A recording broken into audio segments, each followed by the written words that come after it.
We'll just get straight into it. The first question we always like to ask, Carl, is who is the most famous person on your phone? Oh, nothing to do with darts, actually. Most famous person in my phone is an ex-professional footballer, a guy called Matthew Connolly. Right. So yeah, nothing to do with darts. If most famous person in darts, I'm going to give him a shout out because he did a video for his product, and within a day he got 1 million views on Instagram. Right. It's my old pal Rufus from Pro Hockey. I don't know if you've seen it. I think he's probably one of the most famous people in darts right now. I shared the post Right. for him, and I still get 10 messages a day. When's this going live? When's this going live? But yeah, in terms of the most famous person in my phone book, he's not a darts player, but can change. We'll go for you, Danny. No, here we go, Mac. There we go. That's it. We made it now. We made it now. I thought it You've would go made it. easy. You've made it. You're actually in my phone book. You're actually not just a phone number. There you go. You're making me blush now. You're making me Ah, blush now. Discuss. We'll go with your darts. How did you get into darts? How did you start? Where did you start? And anything in well, do you between, know really? what? Yeah, well, I'm 45 this year. I had to think then, but I'm 45 this year. And when I was We're growing supposed up to go. in, What? What? Oh, yeah, you meant to go. You don't look a day over 50. That's what I was expecting. So that's what I Mate, get see, all the time. to be fair, mate, I wouldn't put you in that age bracket, mate. Well, just there you go. I'll off. take that as a This compliment. this is a question we always want. What age do you think Mac is? Oh, he don't look a day Comment. over 45 either. People comment what age you think Mac is in the Yeah, comments. there you go. Yeah, yeah. don't, Danny just likes this. Don't do that. It's a family-friendly show. Be kind. But yeah, my mum and dad had pubs, and I grew up in Manchester. And from the age of like 12, 13, I used to like just start chucking darts with the darts team. And then they said, "Oh, do you want to play one day?" And I was like, "Yeah." And there was actually a guy from Northern Ireland who moved over, a guy called Billy, and he was a proper shark. He would shark everybody at pool. Like he would shark everybody. He would make 200 quid a weekend at my mum's pub just by sharking people. And then he got, I can't remember the guy's real name, but everyone called him Ashley because he liked Ashley from Coronation Street. And they were our two best pool players. And they would just go around the whole town and shark people. And then people end up coming to the pub and go, "You two." Yeah. Anyway, so they got me into playing darts. And Billy used to get a fiver on the dartboard, right here, right in the middle. And he said, if you can hit it 3 times, you can have the fiver.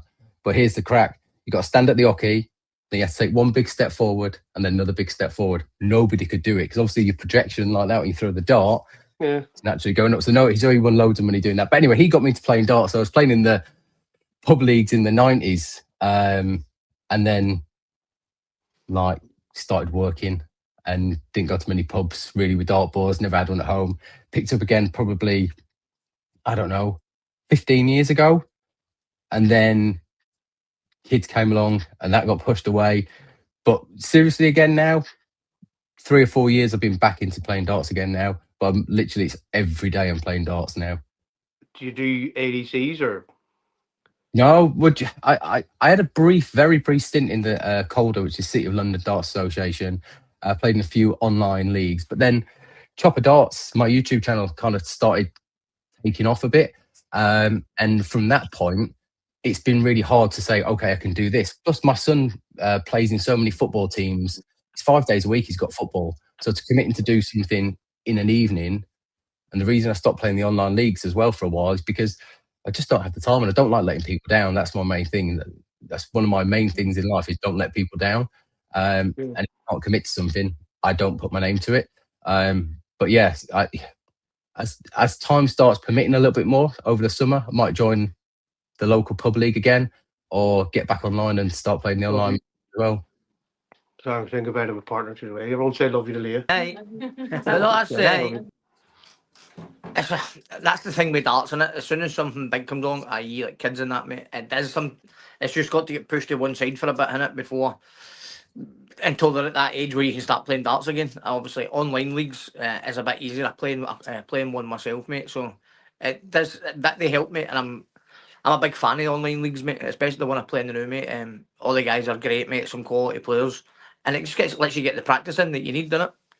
And Yeah, well, yeah, online, Mac, for 100%. you, is it easier? Because your house is a bit like I rang him the other day, right? Was it today, was it? And you were playing an Aye. online game. And he says, I'm playing an online game here. And I says, right. And I says, right, I'll ring you back. He goes, no, look and talk. And then there's silence for a minute. And I was like, I'll just ring you back later on, Darren. I'll just ring you back later on. His house is there's I don't know how he constitutes that house throwing darts like. It's good for it. It's good. It's mentally preparing you for when you go somewhere. Then when you go to Distractions places and it's quiet. everywhere. Then when Yeah. you go to venues and they're quiet, it's like, oh no, there's no noise, man, and you can hear everything. You're like, oh no. You're looking for Simba. Nah, somebody get YouTube by dog barking in the background so I can play darts. But for me, man, the online leagues are massive. Obviously, COVID kicking in is which kicked all these online leagues off. So it's, Yeah. it's good. It's good again if you've got somebody that's just playing in a pub league once or twice a week, and then you've got 1 or 2 online games. Then you're playing 3-4 nights a week anyway. So it's good game practice. Which I like. Yeah, absolutely. And I think some of the issue with it around it is there's always good guys on there, but I remember one of the leagues I played in, and there's a guy who was like, oh, I'm on holiday, and it was my last game of the league, and I was like, either going to go up or stay in the same division. And there wasn't any provision for like him not fulfilling his game, so I didn't get an automatic 7-0 win, for example. It was just like, oh, well, that's a shame. And it's like, well, I actually wanted to go up a division. So that's what I mean about when I said I don't like letting people down. This guy said, oh, I'm back from holiday on Thursday. Let's play the Saturday. I was like, cool, let's book in a time now so I know that I can be free. And I stood at the hockey and I probably played for an hour and a half of just playing checkout practice on my own, waiting for him. And then he texted me at 9 o'clock at night, went, oh, sorry about that. I'm like, good one.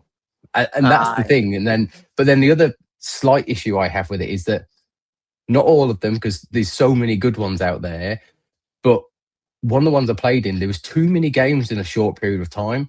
So you're kind of having to commit to playing 3 or 4 games a week at best of 7, which doesn't sound a lot, but if you try and cram it in one night, you can't do it. And when you're time poor, then it's really difficult to fulfill it. And that's kind of the main reason why I stopped doing it, because I just wasn't able to commit, and I don't like I say, letting people down. It's not my thing. So for me, do you use Dart Counter? The league I play in is like everybody uses Dart Counter. Most of the boys they play have got Omnis. I'm obviously a Scolia guy, so I just use Dart Counter on my phone for the games. But most of the guys use Omni, so it's a decent league and it runs smooth. You know? See, I think they're really good. Like I see on Reddit all the time, people going, "Oh, should I get a Scolia or should I get an Omni?" I see it on Facebook. What's the best one? Look, I think Scolia is the best one because I've had both systems. But the reason purely is because what it records. I think the Omni and Darts Counter has got the better platform because it's got more users. The barrier to using it is lower because you don't even need a camera. You don't need an Omni to play somebody else. But Scolia to Scolia is that one. But for me, the reason I got it was to track my stats mainly, but also it allowed me to play competitive games. And that's the main thing. So people go, oh, you're lazy because you use a Scolia. It's like, well, I don't even look at the score on there. I see what I'm on because I want to know what I'm finished, but I don't go the way that the Scolia tells me to. Mainly because I'll just keep hitting 26s till I get down to a finish, right? And then hit double 13. But no, you're right, mate. Again, this is one of the things that, like my Friday night team, so we're playing last night in the playoff, mate, to see who was to win the league. Both, no matter what, both of us are promoting to Div 1, mate. Obviously, the guys that, I think there's 4 or 5 of them, mate, that have been playing for like 10 months in their kitchen, never played competitive until the start of the season, mate. And that's what I was saying to them. I was like, oh, we've got checkout cards. I'm like, get rid of the checkout cards there. Like, people swear by them. I hate them. Like, I hate the checkout cards. They're terrible. They're terrible because that's you going into, well, this is how you'll throw for 72. They'll tell you to go 42, whatever way. Whereas I'm like, no, you go, if you like double tops or you like double 12 or double 16, then you go the way that's going to leave one of the doubles. Like, there's no point in you going this way if you don't like double 18. Why would you leave double 18? And it's like, for me, 1, 2, 2, I like 25 treble 19 tops, whereas you'll see everybody else will be 18 treble 18 build. They'll go that way, you know. And I'm just like, that's not for me. I like I've got my own set ways for checkouts, just like you're saying. It's like, so for me, it's like, like when I've got the score on me, I've got the checkouts. So if it's like 120, it'll tell you single, treble, double. That's turned off, so I can't see what that's telling me to go for. Because Yeah, I've got that turned off as well. Yeah, because I think I like my own routes. also, yeah, but also you've got to be able to think on the spot because we're not professionals. You know, obviously, you do all right for yourself, Mac. But when you're playing a game and you're a sub 70 level, this is what I think anyway. You can't be going, I'm going to hit a treble 14 on cue. If your Scully is saying treble 14, 11, and then double tops to finish, it's like, how are you going to hit that on cue? If if you can't hit a treble 20 regularly enough, I did a video for Chopper Darts about setting up your checkouts. You've got to be able to think for yourself. Go, if your Omni or your Card or your Scully is saying, go hit treble 13 to leave a double 10, like, what if you miss it? You've got to know what's going to happen. So if you leave a single, then you're going to be knackered because you've hit an odd number. So you've got to be able to think on your feet more. If you can't do that, then you probably shouldn't have a Scolia. I would say that would be the argument back from people. No, that would be at the stand. That's it. Like, when you go into that Scolia lobby, mate, you see people with like 39 averages. You're like, should they really be playing on a Scolia? Well, pros and cons. Cons are they're not learning to count for themselves, blah blah blah. But the pros to it is they're learning the checkouts. They are learning because obviously they're reading them. So the next time, let's say 5 games in a row, they're on 65. They'll know to go 25 tops or treble 15 tops, double 10. You know what I mean? So they'll start to learn it. So yes, they're not doing it themselves, but they will slowly learn how to do it. So if you, let's say, I don't know, you've got 61, like treble 7 for tops. If you learn that one checkout and practice it all week, then at the end of the year, you'll know 26 checkouts on the top of your head. Yeah, and you're that much that you know what to say at least. 100%. It's like once you've hit something so many times, it's like Owen Bink says it. Like sometimes he'll not even have to count because he knows straight away. But treble 20, treble 19, treble 5, he knows it's 132 in his head. He knows straight away. But we have just because of the rhythm, just because it. We haven't released that pod yet.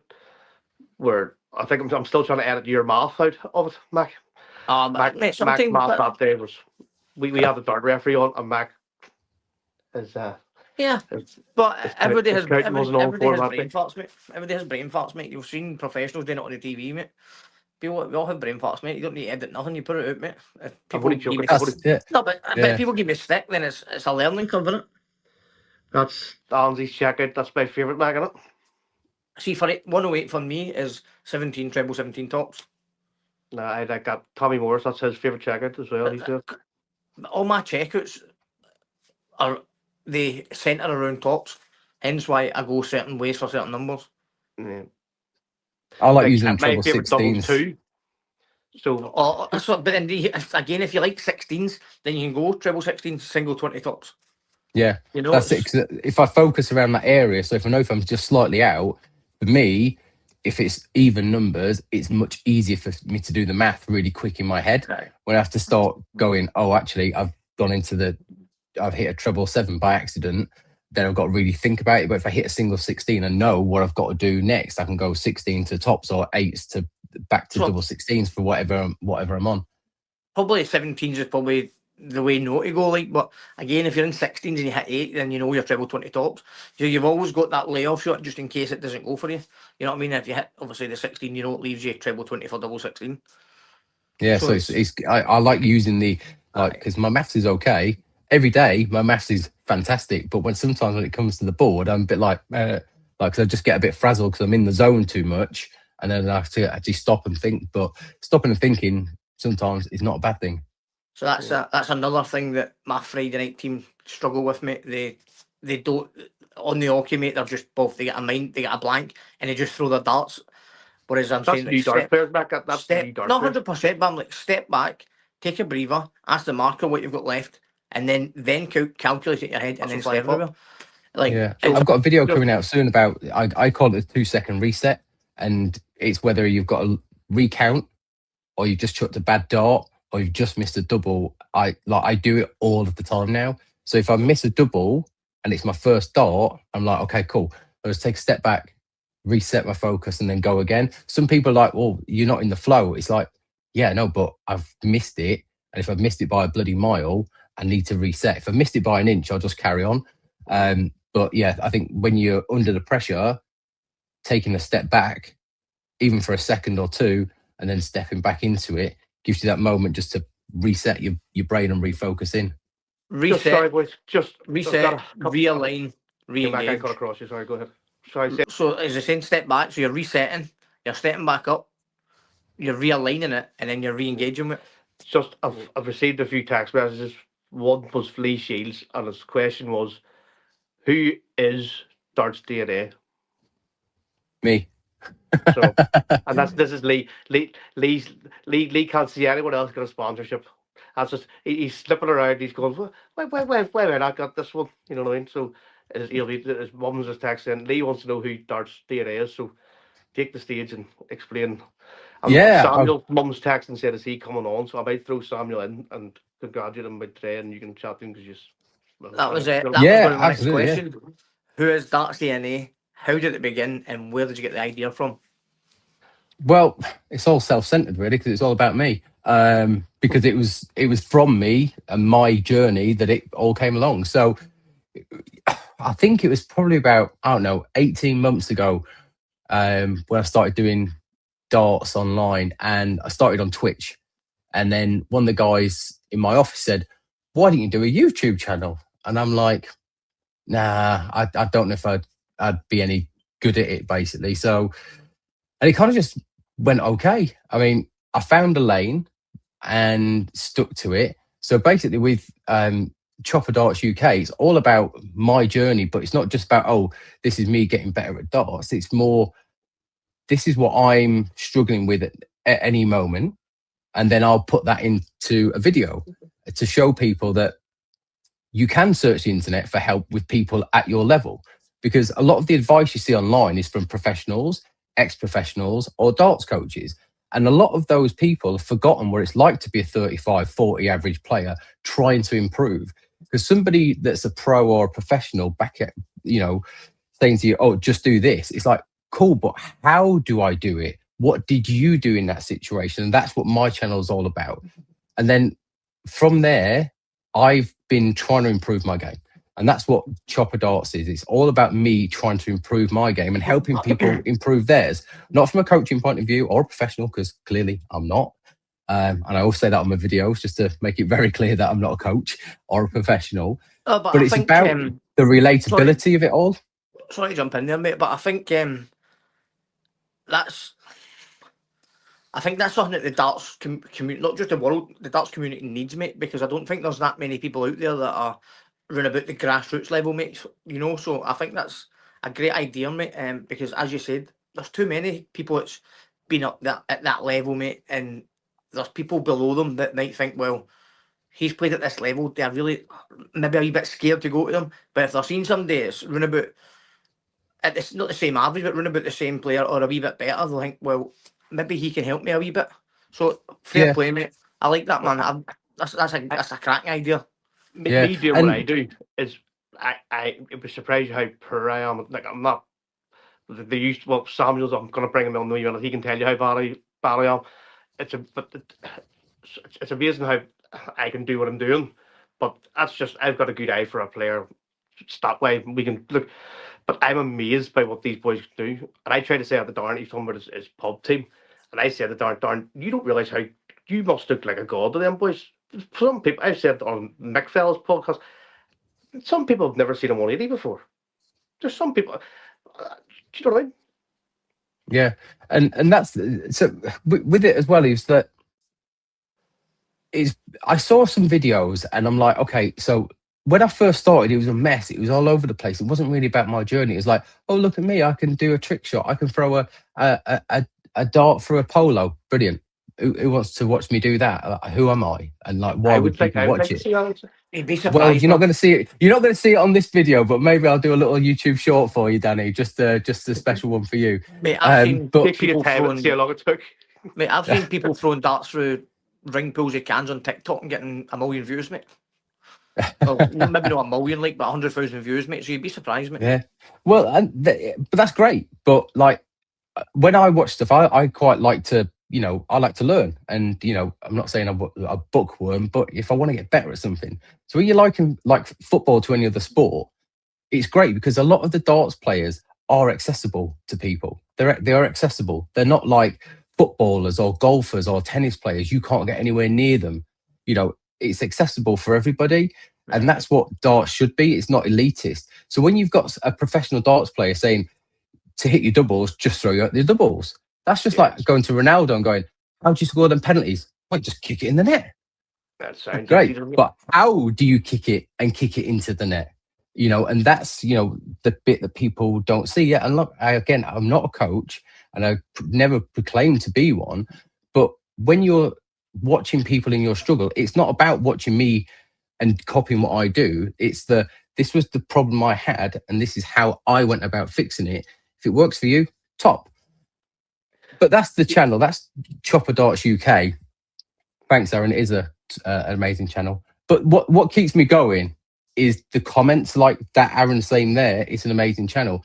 Almost every video I put out, there's people that send me messages, either direct messages or comments in the YouTube channel, in the pages there saying, look, your channel has really helped me out. There's nothing like it, etc., etc. So that just keeps me driving and keepps me going. But where Darts DNA came from, well, there we go. It's but it is, that's if people didn't like it, I wouldn't do it. And when you get nice comments, you want to keep doing it. And if it's helping people, I'll do it. Even if it helps one person, that doesn't bother me. I'm helping somebody. Said hit Darren there, because in a way I'm just going because it's something that he wouldn't think of, because he see the way he was just saying to you earlier on about doing checkouts and all, but you're saying that you wouldn't even know where to go there, and because it's so natural to Darren, he forgets that that way that's like up there. Do you know what I mean? Like that's a great channel to have there, what he's doing there, because it is for people to look at a normal person. And the Mick Fell stream, if you've watched his progress, he's doing something like that where he's not claiming to be a great dart player, but he's going the pro development tour and stuff. So yeah, I won't be doing that. But for me, mate, everything, it's all muscle. It's muscle memory, mate. That's what darts really is, mate. It's muscle memory. Like when you're on certain numbers, you're like, right, all right, I need to go here. Like 305, like I know, all right, I need to go treble 18 here. Yeah. 302, 303, 306 is all the same. You need to go 18s, 19s to get down to a finish. So it all becomes like second nature. So once you've been on 108 so many times, right, I'm 17s here. And then if you hit 2 17s, you need to switch to treble 18. Yeah. Like it's just the way I know things and the way I go about things. So, yeah. And then the Darts DNA bit came from, so through the Chopper Darts UK channel, I got I'm good friends, I would say, with the founder of Go Darts Pro. So we've doing lots of work together. So I've done giveaways, and I try and promote Go Darts Pro as much as possible because it's a super training app. And then through that, he's introduced me to Ramon from Training Darts. So he's now my darts coach. And he does the throw analysis part of Darts DNA, which I'll get onto in a bit. So Darts DNA came because he was showing me the breakdown of my throw. So we had a big, long session. So I was chucked, I think, 3 or 4 visits at the board. Then we slowed it down and we went through it all, and he showed me like this, that, and the other. And then I said to him, I said, look, I'm not sure that the dart I'm using is working for me. And it's my Paradigm Torpedoes, which are now in a box up on that shelf. And I've thought for a long 2 years, there's just not something right with this. I'm messing around messing around with my grip. Every time I pick it up, I'm holding it in a different place. So I went down to Darts GB in Enfield. I had a chat with one of the guys who works there. And I said, I think I want to try a scallop, but it has to be at the back, because the middle one, I don't hold it in the middle, I hold it at the back. So he said to me, try this shot toe key. And as soon as I got it in my hand, chucked it, I was like, in the shop, I was hundreds, 110s, 140s. You know, I was hitting great numbers with it. But we all know that dart shops have got magnets in the treble 20 section, right, to make you buy the darts. We all know that it's not a rumor, it's true. But anyway, I gone back home and it continued. And I'm like, that's what's been missing for all that time. And I thought, if I've been playing for, you know, let's even forget all the years back when, for the past 3 or 4 years, I've been playing with a straight or a torpedo barrel and it's not felt right. How many other people are playing with the wrong dart barrel? Especially people like me. I'm not saying people like you, Matt, because you know exactly what you like. You know, you've been playing for many years. But if you're starting or getting to a point where you're improving, the right dart makes just as much difference. And some people go, you should be able to throw a pencil. It's like, well, no, I can't because I'm not good at darts. Just on go ahead, that Sammy. there. What did you win today? I got the quarterfinal and I've qualified for the home nations. What's that mean? I'll be representing Northern Ireland. And I think Scotland. saying that out loud's bad. Over at Bonnie, Scotland. Come on. So, Mate, that's Samuel, top work. I've just- Absolutely unbelievable work. you're talking about improvement, right? I've just looked, Samuel. Your first ever series with me, 21st of January, right? Brewster's Youth Development Series 1.0. You averaged 39. Oh, And you still beat Danny 3-0. Your first ever tournament, you played 10 legs and lost all 10. yeah. And now you're playing for Northern Ireland. In Yeah. a year and what? Just over a year and a half? Yeah. There you go. No, I'm well, good, I aren't mean, I? I'm good, Sam, aren't I? Like, That's- it's all about me. Like, I Ah. got up for you. Yeah. Samuel, We'll let him take all the let me tell you a credit. funny story. No, this wee boy here, honestly, he's the funniest. Everything Danny's Most- taught you and taught you what today, mate, it's came for me, mate. So congratulations, wee man. Thank you. No, how do you feel, wee man, knowing that in a couple of weeks' time or a couple of months' time you're going to be over in Scotland representing your country? Yeah. Proud? Yeah. This is the quietest I've ever heard this kid. This is mental. Let me ask you a question. When you was playing today, Samuel, how was everything for you? How did you feel when you was playing? Well, the first game I was a bit nervous, and then when I got in the swing of things, I was doing all right. What was your biggest checkout today?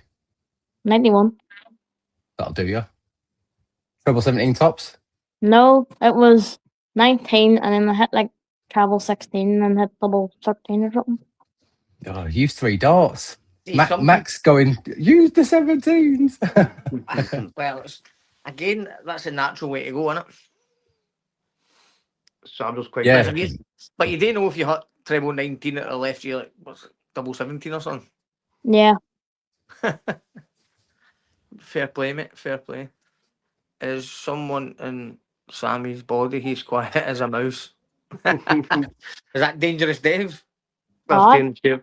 But Carl, last night we spoke on the phone and we talked about sponsoring the players and stuff, and you said you wanted to do certain things for certain people, and I gave you a name who was going to win. I told you Ben would win the regionals, and I said I have a feeling someone's going to do something, and I'll hold his off until he gets it tomorrow. And was it right? You was Yeah. very correct. You was very correct. When we had that conversation last night, I was stood here. I had my phone up on one of my tripods there, so I had you on loudspeaker and I was chucking darts. And when he was chatting like about the kids, he was like, it was, you could see the passion so clear, and you just know what, like he just knew there was not just you, all the other boys that he was talking about. He just knows what you're capable of, and have someone like that backing you. Keep him close, because like if someone's that backing you that much at this age, this early on, the only place you can go is higher, mate, because that's all you need. People around you believe in you, not telling you you're good, believing in you. And that's you know, testament to Danny. And the way he was chatting about you and the other kids last night was fantastic. And everything he told me last night happened today. Mhm. He didn't tell me the lottery numbers, but you know, he told me about darts players. Well, and I told you who would. Honestly, I've done it before. It's I can. I don't know what it is. I can call it. Many times, Mac, the 2 times we had Thomas and Leon, we waited to put their pods out until literally. I said that they'll win the qualifiers that day, and they did. It's mad. You do call it, mate. I'll give you that. But no, this beat out here is just he's I was saying to Mac earlier on, it really hit me, to be honest. Like, I've had Lee and Thomas because we've brought them in, and Christian and stuff, but him doing that today, to be honest, I broke down. He's made me so proud, like, because I just reading that out there, reading that out there, and he could have give up, and he didn't. You know what I mean? He could have, he came, he's still a wee idiot, like, you know what I mean? But he's done me really proud, honestly, he has. So there you go, Samuel. That's the nicest thing I'll ever say. That's live on YouTube. We can't take that back there. No. You'll never hear- Samuel, you'll let never me hear ask you a question, right? So when you first series 1 with Danny and you was averaging 39, what do you think's been the biggest thing that he's given you to get to where you are, and tell everyone what you averaged today? What was your By the way, average over the course of today? As you say, I'm not a coach either, by the way. Well, no, it's just having that support. You know, what's the Yeah, okay. what's the one thing he's given you that you appreciate the most? Well, just telling me to practice more and practice, and I've done that, and look where I am now. A free taxi Yeah. now and again, I know. It helps, doesn't it? The what? Say a free taxi now and again helps as well. Oh, man. So that's Kai's mum brings him. She's my All right. taxi. But that's what I mean. It's not the point of being a coach or not. It's having you've brought that space to Lisbon to give the kids somewhere to play darts. Like, it doesn't matter if you're a coach or not. You're a father yourself, mate, and you've took time away from there to give the kids somewhere to come and play darts and learn how to play darts, mate. And look at, like, I'm just going to call it how it is. Look at all the doubters out there, mate, that's doubted for the start, mate. And then look Oh, what yeah. you're producing, mate. You're producing these superstars, mate, who's away to represent their country, mate, and darts, you know. So And the Well first, done, the mate. winner of that first series was Christian Anderson. Look where he is now too. no, 100%, mate. And they're all going. Christian's showed what he can do, mate. And like Yeah. Thomas is doing the same. Lee's doing the same. Yep. Ben's No, doing yeah. it, mate. Ollie's doing it. Oh, yeah. Kai's doing it. Sammy's doing it. So just So shows you, sometimes mate, giving the kids somewhere to play, mate. Come play darts, learn a wee bit. No, maybe they're learning some off you, mate, but they're learning off each other as well. When you've got all Oh, yeah. the bigger ones doing practicing, you know. So The parents are a big thing too. 'Cause as said earlier on, you were asking me, is that Stacey's son that won that today? And I said, yeah, because Stacey at the very start would have done our tops for us, done everything aye. for us. She's my personal assistant, pretty much.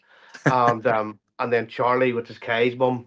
Like, for example, today after he won that, the bombarded in my house was Samuel with his and then they were sitting Samuel. Although do Samuel, you get to, when you do left, you by get the to keep way, that wee banner? when you left, Samuel, Sonny was sick everywhere, by the way. You were throwing him up in the air. So Do you get to keep? Did you get to keep that wee banner? Aye, yeah, and then we get our own hand hops. classmate. You need to take it with you, mate. Get it signed off the team and then get it in a frame, mate. So you always remember it. Get on the boards, get all the boys to sign it, so when you're all famous, you're all bombing around the world playing darts, you can look back at it and go, do you remember when we won that, lads? Exactly, man. This boy here, I've said I can't wait till he's 18 to have a pint with him. He's the funniest wee lad in the world. He's come across as quiet as a mouse. I don't know what this is. That's how I'm going to get you to be quiet. So I'm just going to stick a podcast on, right, Sam? It's funny. It's funny. Samuel said to me, he's like, I can't wait till I'm 18, so I can't have a pint with Danny. Like, when you actually That's think it. of it, right? I'm going here and I'm playing against Mitchell Roy, you know. Mhm. Oh, The best players in the world and new players. But what you need to remember is, mate, you've earned to be there to playing against him. absolutely, yeah. You've not been given it, mate. You've earned it. Yeah, you've not won a raffle to a darts event to go and play Luke Littler. You've gone there and you've earned the right to be there. So like he's all over the place. He's all on TV and everything like that. Doesn't matter. Let him have the circus and you just roll into town. Like what's And then yours? that's moving on to the sponsorship that you're doing from the analytics with Rabon. Yes. Can only improve. It can only improve. It's a great time for him to do that now. Exactly. And look, I'm not even at your level, and I'm probably 4 times older than you, at least, right? But the thing is, like, you're never, no matter where you are in your game, there's always areas for improvement. You know, Luke Littler's a bit of a freak of nature. He just picks up darts and throws them. He may have a coach, he may not. It's not in the public eye. But the best players still have coaches, and the best players still can improve. And that's what, you know, working with Ramon has taught me. You know, obviously I'm not the best player in the world, but what I've seen is a massive improvement just from 3 things he told me. And then there was another 3 and another 3 and another 3. You know, it's constant improvement. So when I had my throw first, I was you see the video on the throw analysis page, pick it up, pump the dart, throw. And I was creating so much tension in my arm. And he said, just stop it. So one of the things was just pick it up and go. Pick it up and go. Like, don't build that tension. So I never even thought about that. So when someone else sees your throw, a professional darts coach sees your throw through a different lens, you're going to see things in your throw and go, yeah, he's right. And I'm going to change that. And that's what I'll do. And you will see an improvement. And my average has gone up probably about 6 points, I think, since working with him for the past 2 months. So as time goes on, it will keep going up. And then when you get that ability when you get that from him as well, you know, you're going to see improvements in your game. So wherever you think your level is at now, if you can go higher, push it even higher, push your ceiling higher. The door There's nothing above you. The door will not be big enough to get his head into the academy if he keeps getting better. I'll just let him climb through the window then. Does it anyway for some reason. I'm going to jump in and go back to the Mitchell Laurie status there. I've obviously spoke to Mitchell at the Scottish. He's such a humble young man. Like, all Mitchell wants to do is play darts, mate, and he lets his darts do the talking. Like, all you have to do is go up there and play the board, mate, and don't even think about it, mate. Yeah, You know what I mean? he just looks like such a grounded kid, right? It's like there's so much noise around him, but when you see him do an interview or you see something on, he's just pretty chilled. Like, he's just a normal kid, like you said, who wants to play darts, and it's not his fault that everything's around him. Like, I don't know the wee man that well, mate, but like, his media presence is phenomenal, mate. The way he handles himself and he handles the questions, mate, and you can just tell, like, all he wants to do is throw darts, mate, and it's great to see, to be fair. Yeah, and I think like it really, like when he was in the WDF last year and got to the final, right? Like, it got to that point where it put him really, really on the map, and people, not just who follow a niche area of darts, it's like everybody knew about him. Yeah. And that's like, you know, you have a good run, Samuel, in this thing. That could be you, mate. You know, it could be you. That you're right at the runway of it all, and you just got to, when you go to these things, the nationals, it's just going to be phenomenal. What an experience! Like, 100%, just to be in it, what an experience! But don't remember what Max said. You've earned your right to be there. Just throw your darts, mate. Yeah. Oh, Danny having technical issues. No, sorry. Don't do it. I was inviting. Oh. I was sorry. There was Thomas Elliott and stuff. I was ordered to get you to speak to them for 2 wee minutes. We'll move on. Samuel, is there anything else you want to say, Samuel? This is your big moment, because we're going to go back to speaking to Carl. This is it. Take your moment. Well, I'm doing an interview with you tomorrow. Right. But go ahead. It won't be a long episode, will it? Samuel, you know what to do. Ask a question for the next person that joins. But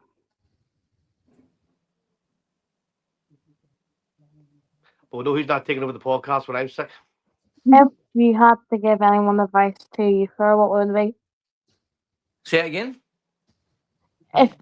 If you had any advice to give a youth player, what would you Like, say? getting back to one of the points earlier about the darts, like, what is the darts DNA? Like, say, all came from my YouTube series and then my journey, right? And then there's so many players out there, and it's not aimed at people like Mac. Mac's not going to go and do, darts DNA and go, oh, actually, yeah, wow, I shouldn't be throwing my own bomb barrel that I've had made for me. I should go and throw Josh Rock's G1s. He's not made for that, right?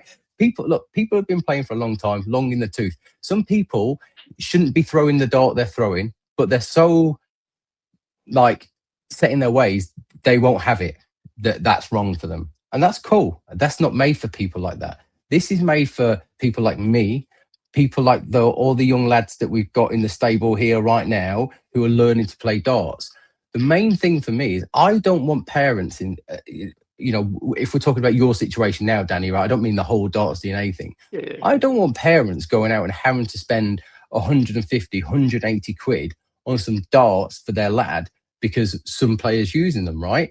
When there's a whole bunch of darts out there. I've got some Ruthless darts up there, 13 quid they cost me, £13 they cost, and they're straight barrel, ring grip, just like a javelin, but a bit fatter. So what's wrong with throwing them? And when it comes to the young lads coming in and the young girls coming in, it's an expensive mistake to make. So a parent goes out and buys them a 200 set of darts, 200 quid set of darts, 150 quid set of darts. The issue then is that if they can't get on with them and can't throw them, what's going to happen to them darts? They're going to sell them for 70 quid at most. Yeah. And then they've got to go and lump out for another set. Sure, and yeah, it's a fantastic idea. Did you actually explain the way you do it, or can you? When you're at it, yeah. So I was gonna move. I'll move on to that bit. So, like I say, who it's targeted for. So it's made for people who are figuring it out still, not for people who've got it figured out. It's people who are figuring it out. So for me, it came from my own journey. Going, well, I've been using the wrong dart, and now I'm using this rear scallop dart. I've took it further. I bought the Mighty Schindler Gen 2s, very similar to the Tokis, and that rear scallop really works for me. And obviously, other people may be using a scallop, and a bomb might work for them. But it's really simple. Darts DNA is really, really simple. You answer 4 questions: where do you grip the dart? How many fingers do you use to grip the dart? How does the dart come out of your hand? And people go, well, it comes out clean. Well, yes, it might do, but is it inconsistent? Do you constantly go high? Do you constantly go low? Is it all over the place, or is it nice and clean? And do you hold it level or offset? Well, I did it with Thomas Elliott last night, right? And I said, well, where do you hold your dart? He is clean. So that's it. So for me, where do you grip the dart? We'll go front. How many fingers? 3. Loose, late release. I'm an early release kind of guy. I'm a level thrower, which is question 4. And you'd be surprised my darts haven't came up. You could have lied there. You could have lied. If you're unsure, so 23, 24. And it's come up with a bomb-shaped barrel. It's come up with the monoliths, the shot, Ballers, and Harrow's Geo, which are all front-weighted bomb darts. I know, because I'm a magician. And but with that, I'm not going to tell you how many result pages there are, because that's where all the magic of the code and everything of the DNA, my DNA works within there. But every page has got different darts on it. Yep. So it's not just going, oh, here's some darts, buy these, this is what you should do. If you actually look at it, every result page is different. Yes, the top part is the same, but every bit where it says where your throw breaks down and what will help you improve, every single page is different. I think because it's tailored to that. So whatever answers you put in, those results are all different based on what you've just said. And it'll tell you. So I've obviously done this with lots of research and then put it into production. You know, there's a lot got into it. And, you know, at the start, someone was like, oh yeah, no matter what I do, it tells me the same darts. It's like, yeah, because they're bomb darts and I can't really, you know, I didn't have the time and the inclinations. But now, as it's gone on, I've been able to curate these darts. You know, you can't do it in 5 minutes. So it's taken me a month, 6 weeks to curate these darts. So they're all front-weighted bomb barrels, as you said, Mac. If you end up being a rear straight barrel gripper, they'll all have grip at the back rather than at the front or all the way through. So I've curated all of these darts for all this time. So it's 4 simple questions and it points you in a direction. Look, the whole point of it is, for me, is to get people using the right darts. It's not for people to buy darts through Darts DNA. Yes, that's nice. And obviously it's great when the shops take it on. That's what they want people to do. But it's to find out what darts actually suit them. And I'll always encourage people to go to a dart shop, you know, rather than just buy blind online. Yeah. Because it says it on there, go to a dart shop. But if you live in the back end of nowhere, you haven't got a dart shop, what are you going to do? Not buy darts. So say, for example, right, Kai, right, been playing at a certain level for whatever, and he does that and it comes up a completely different set of darts. Would you recommend him to change now at 11? I'd get him to try them. So what I would say is that, what if it comes up and it tells you a different one, there's no harm in trying it out. There's Mhm. like, especially if you're, if you're an 80 average player, then it probably give it a go, right? Still, just Just pick him tell up and Kai try. what he's going to be doing with Ramon, then we'll take him. We'll let him. Yeah. So we're going to get you working with Ramon. So when I say working with, I don't mean every single day, but we're going to get you to do a throw analysis with Ramon. And what that'll be is you record yourself doing three visits at the board. Don't worry about where they land here, because he's not looking for that. He's looking for, if you go into, I'll send you the link to how the angle needs to look. He's looking at what your throw is doing, because when you're in his position, he knows if you're going left, right, up, down, or straight. You can see it just from where your hand is going. So with me, one of the big things you have to fix is the flick. I've just got a natural flick. It's like I was fighting all the time, but since changing darts, that's stopped quite a lot, to be fair. Like the old peace sign going out that way. And Yeah. but yeah, so you'll be working with him. So he'll do your video analysis for you, and then you've got to go away and go your game. So and me, it was a complete, I wouldn't say rebuild, but it's a lot to change. But I'm nowhere near your level, mate, right? So it's he's not going to be as much to change. So it's about then taking that feedback on and implementing it. And then the next time he sees your throw, he's going to say, look, you've taken that on board. It looks great. Don't do anything different for now, or do maybe implement this if you can. And using a coach like that just takes you to the next level. You don't need someone to sit on your shoulder all day long. Sometimes having your throw analyzed and someone give you a 5-15 minute feedback session and showing you what's going on with your throw, saying, right, that looks perfect, that looks great. Because you might have an issue, you don't know. Your first dart, you might flick it a little bit, or your It's third first dart issue might is have a phone different bits. follow through. But yeah, so Oh, getting to see that, and that it can elevate anybody's game. So there's lots of darts coaches around, and one of the reasons I'm working with him is because who he works with. Obviously, I can't say everybody or anybody, because if they want to know, they would be out there telling you everyone who they're working with. Yeah. But he's got JDC players, he's got WDF players on his rosters, and he's just got average people like me on it. So he's there and accessible for everyone, and it will give you some clarity on exactly what you're doing right. There might be nothing to change, but guess what? Have a look. Aye. Getting to see it, because they've got, like, Danny's got an eye for spotting talent.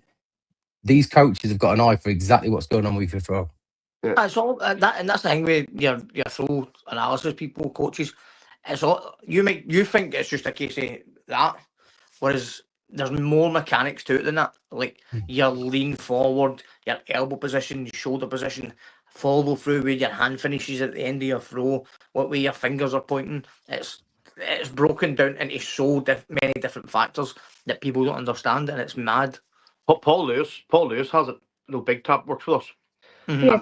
I'll be honest with you, I have never. His throw is beautiful. It's so. You see it in the live TikTok. I'm ready to come down to the academy and work with them. It's amazing to see live. And he even said all the years he's been playing, he learned so much from that course, the PDPA. No. It surprised him, but it's Kai's got a lovely throw. Actually, to be honest, Kai's is a nice throw as well, but might all be about the change. I'm only joking. Sorry. Yeah, but the thing Don't is, joke though, with if there's nothing to change, the great thing is, if there's nothing to change, he's not going to sit there and just spend 15 minutes telling you No, nothing. it's He'll be like, look, 9 times always- out of 10, 99% of the time, there's Of course, something. Some people don't know they walk on the last dart. I'm Aye. really still. I don't move. I'm like a bloody statue when I'm throwing darts, probably to my own detriment.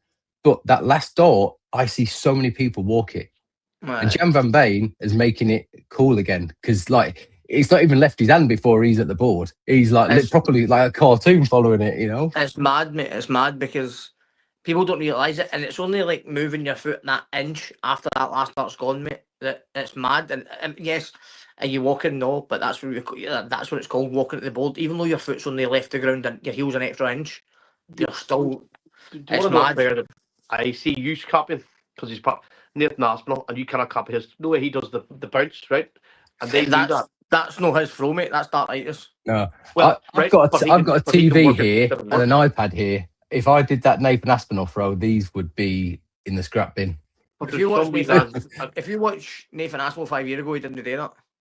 but I mean, he can now use it, and it's working for him, right? But Aye, but that's because he's had to we boys change. are jumping. He's had to adapt it to go over the dark light. You'll still see him. He'll do that, then he'll step back and he'll step into it again because Yeah, well, Yeah. it's I think like, I've Nice. never had dartitis, but I think once you've had it, you'll Horrible. never be able to throw in the same way that you did before you got it.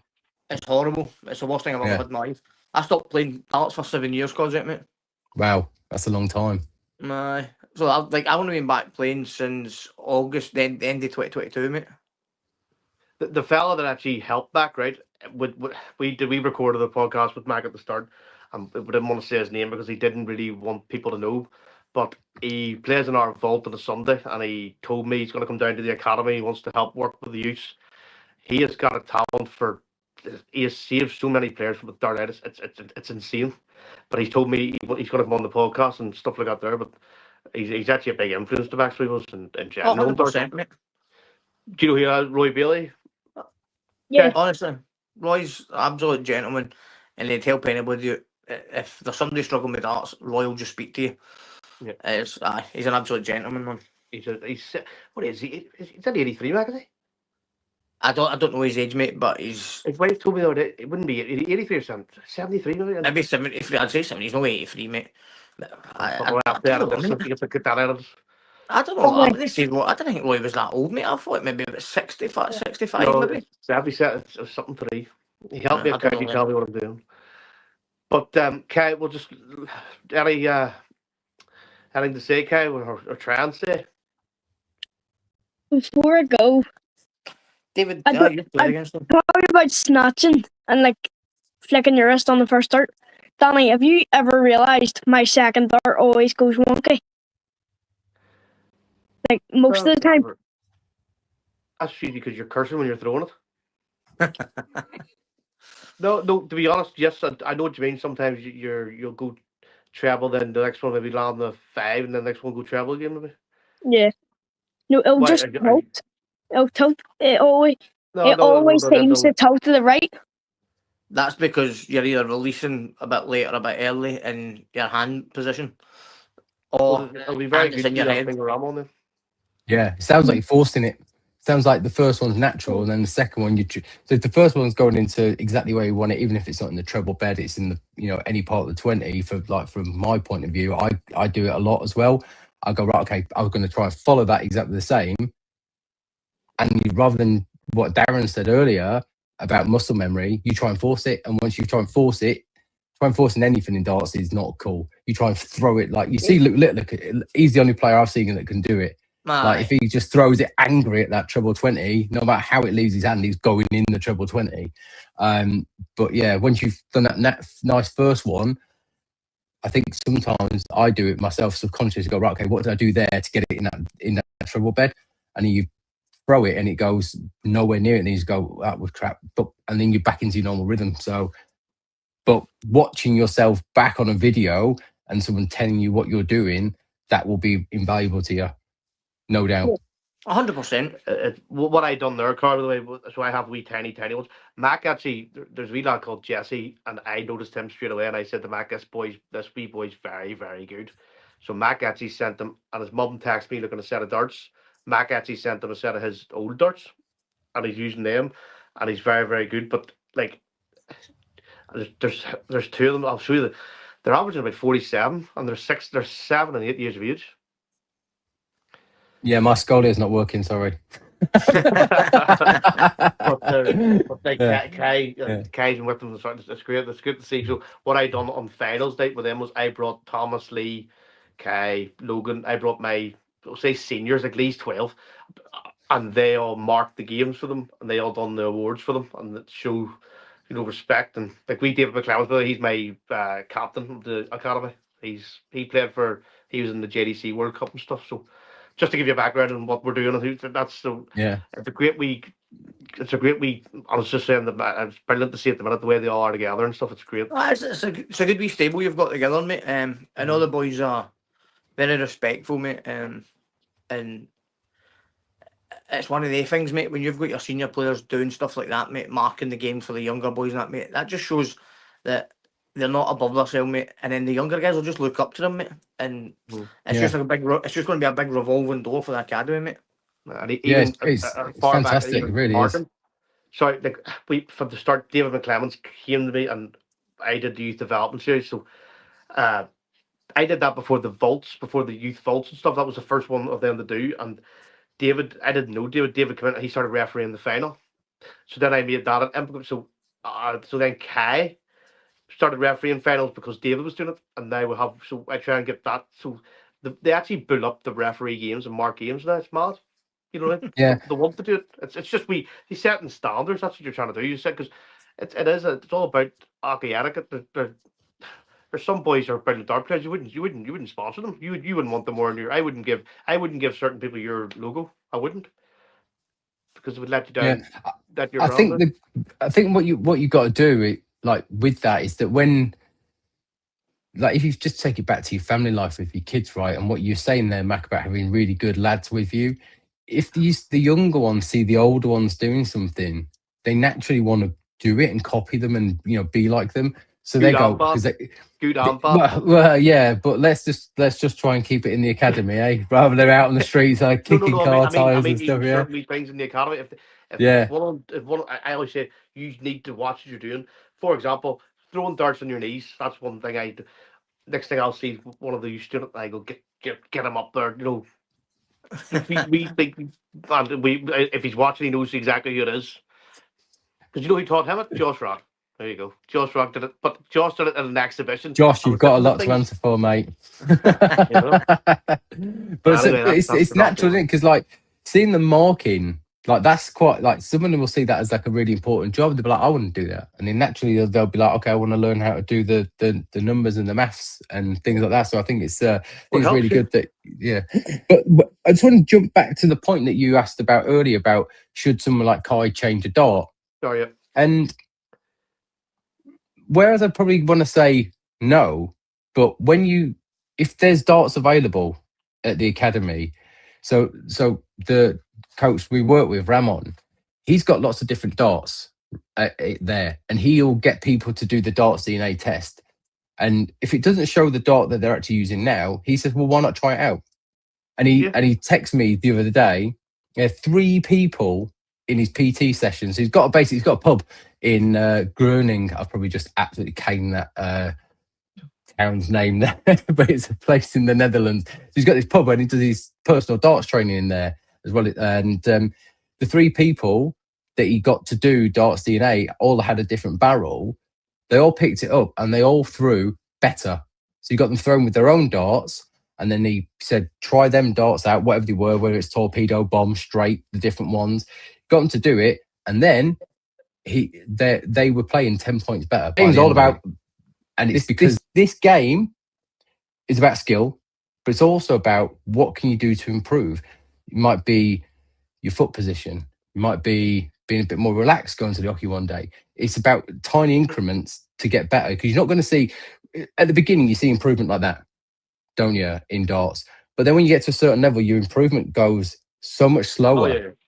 And it's at that point where you can change something at that point.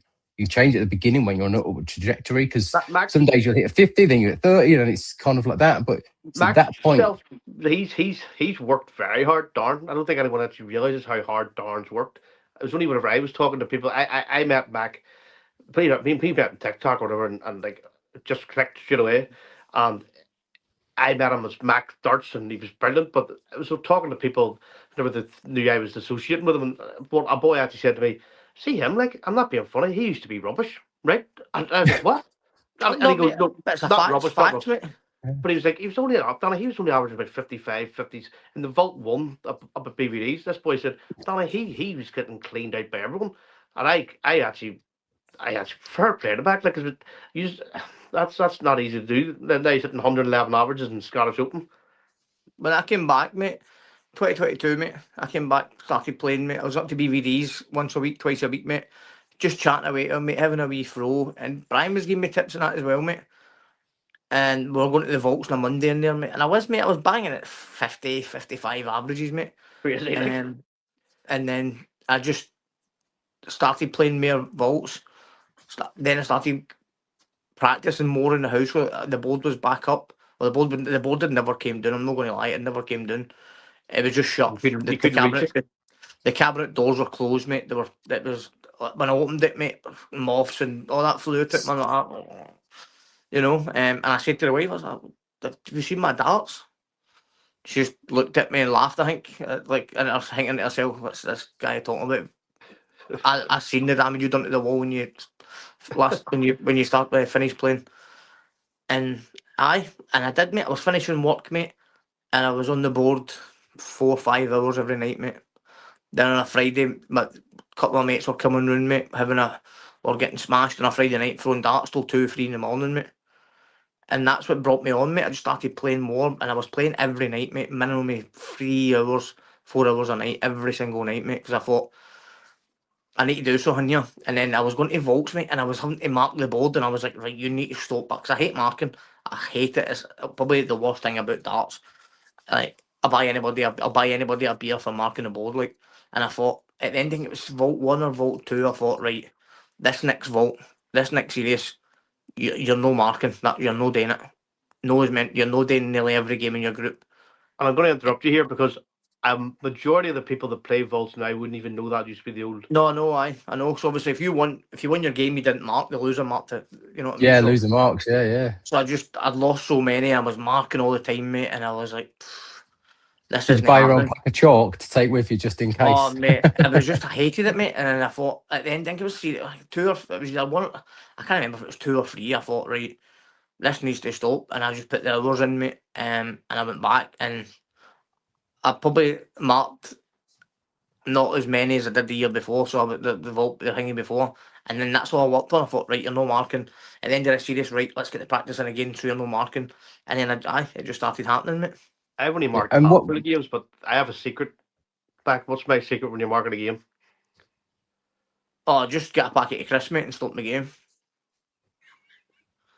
Like we're playing first to 5-5. No, I can't remember. Was it first to They 10, have first 5? and seven. So First to 7. It was 4-5-0 or something. Danny's like, "Oh, let's have a wee break and I'll get a wee packet of crisps." No worries, Danny. Cheers, mate. let's have a wee Logan Bell shot. When you was on your comeback, Matt, because I think that's quite a big, like, for people that are watching through my channel as well that don't know who you are, as well as other people on like Danny's side of things at the minute. What was it that you had to work hardest on when you came back? Was it your scoring? Was it your doubles? What was it that you had to really work on to make sure you weren't going to be marking them games? Mate, a bit of everything, mate. A bit of everything. I think it was just inconsistency, mate. It was just a big thing. And then I didn't have a favourite double. I wasn't better on tops than I was at double 16 or double 18 or double 10 or anything like that, mate. So I didn't have it, mate. I was flustering myself a wee bit. I was just chasing on the board. And it's just one of the things. I thought, right, pick a double. So I done 10 visits double tops, 10 visits double 16, 10 visits double 18, and I hit double top more times, and I thought, right, that's my double. So I thought, right, tops is my double. So I started working on tops more and more and more and more. And then I just started working on trebles, treble 20, treble 20, treble 20. I was just, for an hour, mate, I was just throwing at treble 20s, mate, just to get that rhythm, the consistency, just to feel the dart, how it leaves your hand, and so right, that's in. Because when you throw it, you can 9 times out of 10 you can tell, can't you, if it's going to go where you want it. So that's the point. Exactly. That release, if you could bottle that release and sell it, you'll know straight away. Like, there's so many times I'm like, it's been hit the board yet. I'm like, and they're like, how do you know that? I'm like, because you can just tell, like, your fingers been too late off the dart, or you've released it too late. You just know that feeling. Or you've put too much into it, you've overdone it, and you've got your elbows pushed down too far, and you're hyperextended a wee bit, so you can feel it, so you know. I get it in my shoulder. It's like hitting the last treble and the third dart. Sometimes it just seems to hit. When you hit the last one, because you're maybe focusing more or something. I don't know. 100%, mate. For 9 times out of 10, if I'm on a 180 in the house, and that'll do bump up, and I'll just know, look, the last one, and you can tell straight away if it's. You can tell straight away if it's in or not. Yeah. By the way, there is a video of him doing that against Josh Rock. For anyone wants to see it. But But you know, for I that, don't know mate, if you saw my post the other day on Facebook. I had a bit of a chuck at the board. 20, treble 20, treble 20, and the last one it slipped, and my thumb rolled it. Ended up in the treble 18 though, didn't it? So I was pretty happy with 174. the 1 Yeah, I was happy with that. But if you're gonna miss a 180, it's better than a 121, right? Aye. But I think. But let me actually go into that, and it's turned into me interviewing you guys now. But No, I'm no, really curious because that's this I'm is fine. happy like with it, mate. I love finding out people's stories about what they've done to get better. Because obviously I want to get better as well, right? So I pick as many Aye. brains as I can where I can. So let me just link it to Danny and the kids there, right? Some of them, I'm gonna guess most of them have got a dartboard at home. Most of them, not all of them.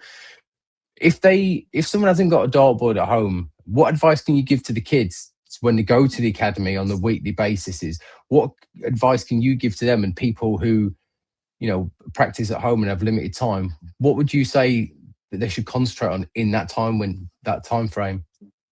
If they Like don't, for me, there's loads of different things, mate. Like loads of different things. Um, Start off, have a decent warm up, have a good 10-15 minute warm up, because the last thing you want to do is injure yourself. So Yeah. it doesn't matter where the darts land. Don't have a target to board. Just 10-15 minutes just to get the arm going. Then you can go into all different things.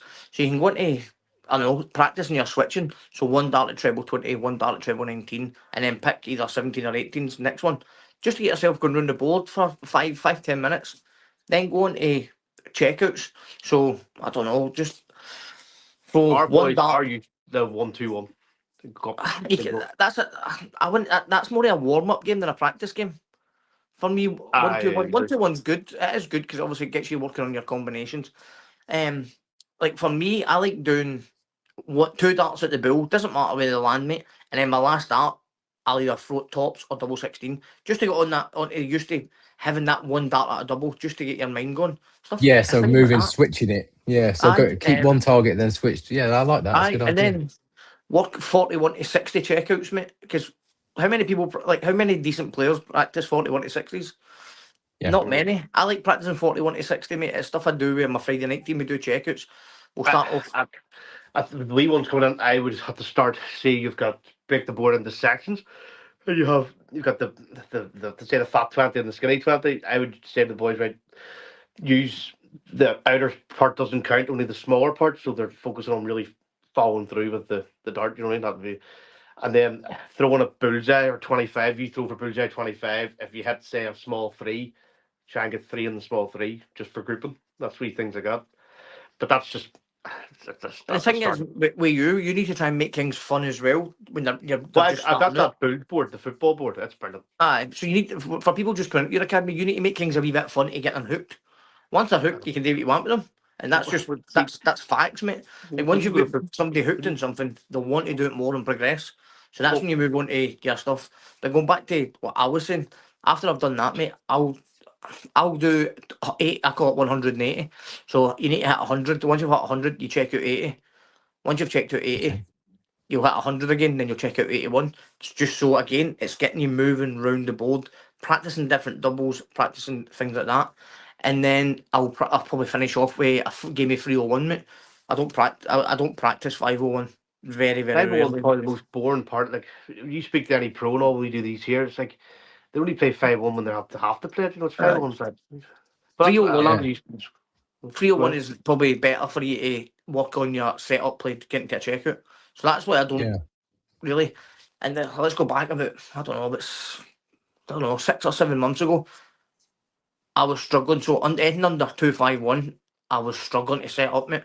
So I went onto the school there and just kept. And what I was doing for a few days was first to 10, 251 and below, just because I knew I was struggling, mate. So then I was working on getting myself down to 170 and below to try and get onto that finish. So I just Yeah. do different. I do different things, mate. I've not got a set routine, mate. Only thing I'd say I do that gives me that is a set routine for me, mate, is my 10-15 minute warm up just to get my arm going, Yeah. mate. Yeah. That's I mix my The warm time in ups between. up quite a lot. It's Sorry, like the time so. in between, Mac. You do that. The time. Sorry, the That's time a, in between throwing. What's that, mate? You do that thing. The time in between throwing. So you pretend like you're playing someone. Oh, so I'll walk up, I'll collect my darts, and then I'll stand behind my hockey for, I don't know, 5-6 seconds, and then I'll step up to the okay, just to try and emphasise playing against somebody, because you don't benefit just grabbing your darts, walking back to the okay, throwing them again.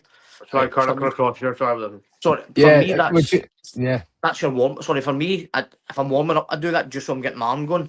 But then when I'm practicing, I actually warm up's done practice mode. That's what I do. I just to emphasise. Yeah. 'Cause when you're practicing, you should practice how you play.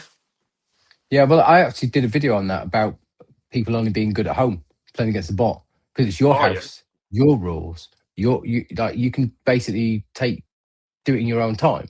Whereas at the pub, you're not just throw and collect, throw, collect, throw, collect. You throw, collect, wait. You might be throw, collect. Actually, I need to go for a wee. So you're waiting around for ages. So there's a good game on. So I use Go Darts Pro every day. Every day I'm on Go Darts Love Pro. it, mate. That's And- one of the reasons why I bought Scolia, mate. Because you can Yeah. link it to that's Pro. It's quality, mate. So that solo 01's really good. So you can do legs of 301 or 501. You can put your shot clock on 10, 20, 30 seconds. I generally play it on for like 10 seconds. But sometimes if I'm playing a longer session, I'll keep it for 10 seconds. If I'm playing shorter sessions, I'll do best of 3 against obviously whatever the bot thing is. And have a 30-second break because it's breaking your rhythm. And that's the biggest thing for me is if when you're in a rhythm and flow at home, you could try and take that outside or online against somebody, it's not your rules anymore. It's a completely go different ahead. game. 10. No, that's another one, mate. That's another good one as well, Yeah. mate. I've done it a few times, mate. I don't do it religiously. I do it a few times. For me, Go Darts Pro, mate. I love the JDC routine on there, and I love Yeah. half it, mate. Mate, half it. I love half it, mate. It's brutal. It's so Mate, brutal though. Mate, it just drags you in, doesn't it? It's like, wow, that Yeah. bot's beat me because I've missed. I don't know what it was again. I think I've missed treble. Or I've missed. What is it? What's the? Oh, what is it? The one at a double or one at a treble? I think it's that. And your score halves, and you were up at 800, and now you're back at 400. Yeah. Oh, mate.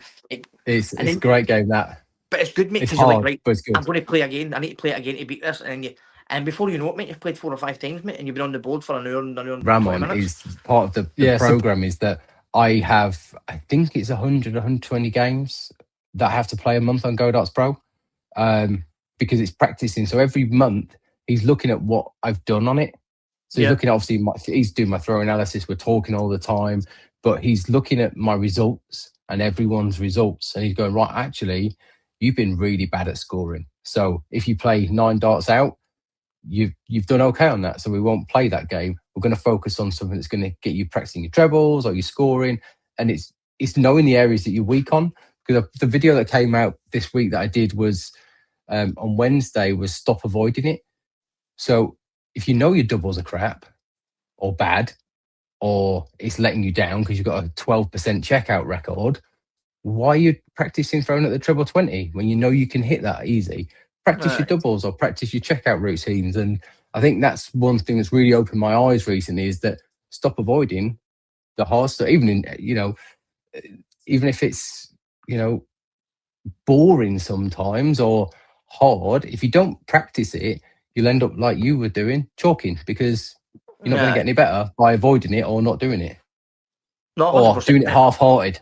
That's the Aye. that's the other thing. That was- because I've not used Go Darts Pro for a wee while, to be fair, but I was doing it as the challenge you need to do to get the coaching thing on there, the online coaching. oh yeah, the Like- Crown Judgment. Oh, mate, that takes ages, man. There's one of them in there that's like an hour and a half long, man. You're like, That's the one you can take a break. You can pause it and take a break Aye, and do it it's like in hot, the but I don't bits and I stuff. like Yeah, it. Once I'm starting, I like to finish it, mate. And I'm like, Yeah. obviously, I'm going to go back to what we're saying. People asking, oh, what's better, what's Omnia or Scolia? And I always say Scolia, mate, because it's got that Go Darts Pro there, Yeah. attachment that you can buy into, mate. Because I think the training games and that on there are they're class, mate. So for me, that's why I always say Scolia, mate.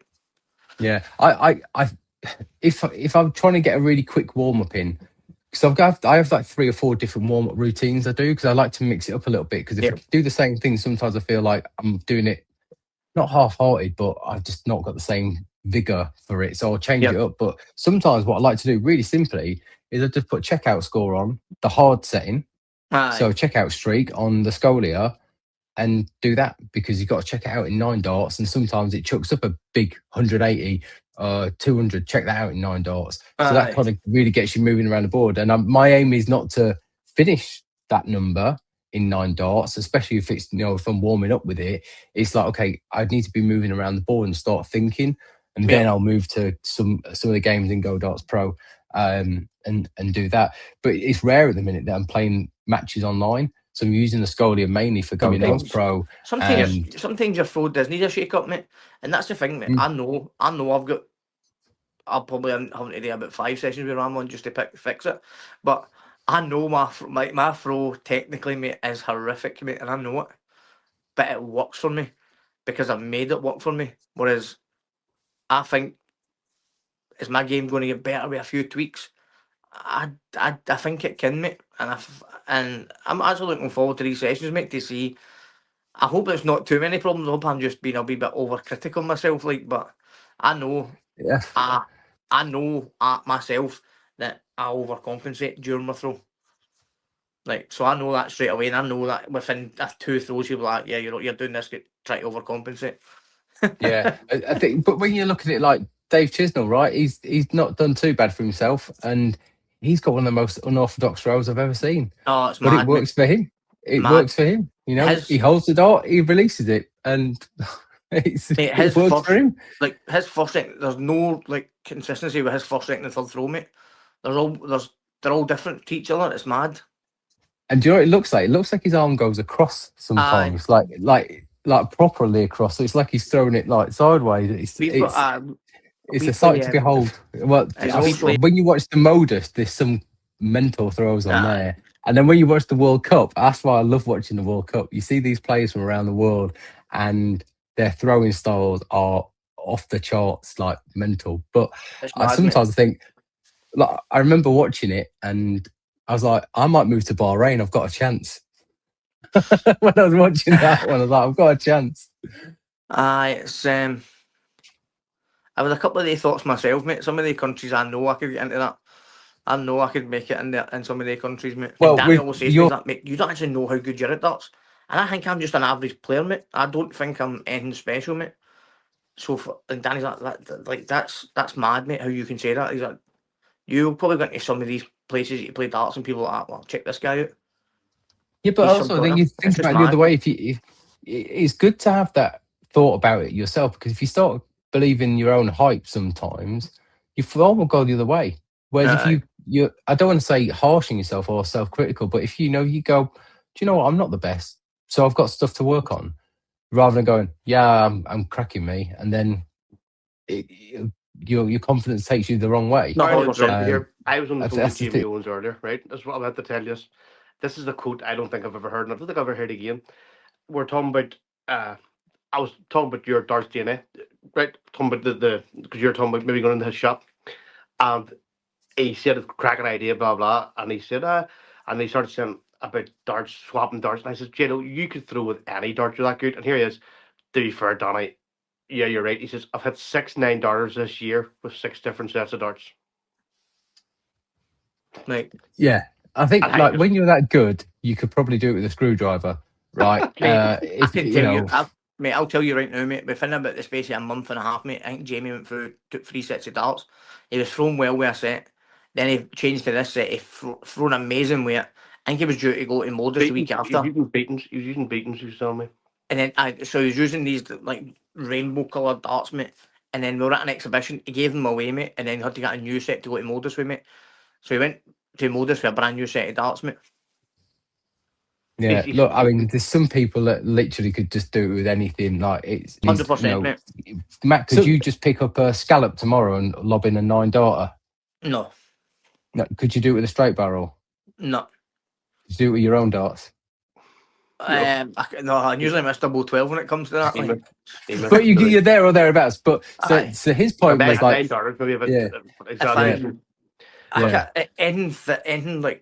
I can't. Thin darts don't work for me, mate. I can't do it. Yeah, but exactly. He's very no card. He is everything. I'm shocked that he got his own set made. I'm shocked that he switched to L style. He's shocked me in a few things. These possibles worked. So because the way I hold my dart, so when I roll the dart, so I start and then I roll it back into my hand. Okay, mate. So that's why I need that bulb at the end, mate. That's a new Yeah, question. You put in the darts DNA. Do you roll? Do you roll the dart? You know, but that's what I do. Do you mate, roll so your that's- own darts, or do you get someone else to make them for you?